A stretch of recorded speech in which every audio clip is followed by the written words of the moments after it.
नमस्कार। करवा चौथ की हार्दिक शुभकामनाएं।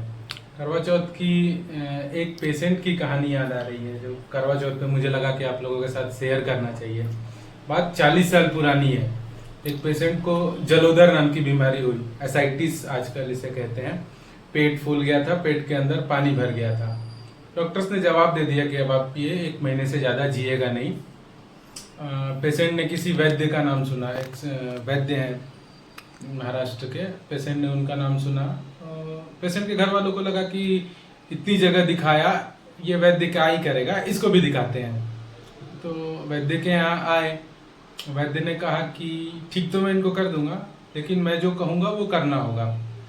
तो गोमूत्र को 36 बार छान के और पीना है सुबह शाम। बाकी पानी नहीं पीना है, दूध नहीं पीना है, कुछ नहीं पीना है। पेशेंट ने बोला चलेगा। अगली बार पेशेंट आया, अपनी पत्नी के साथ आया।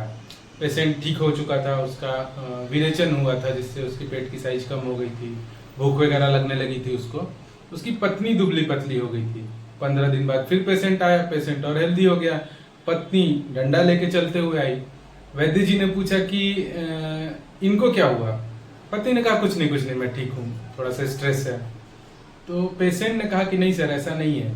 जब से आपने मुझे गोमूत्र पीने को कहा है, ये भी गोमूत्र पीती है बस, और तुलसी का पत्ता खाती है, न कुछ खाती है न कुछ पीती है।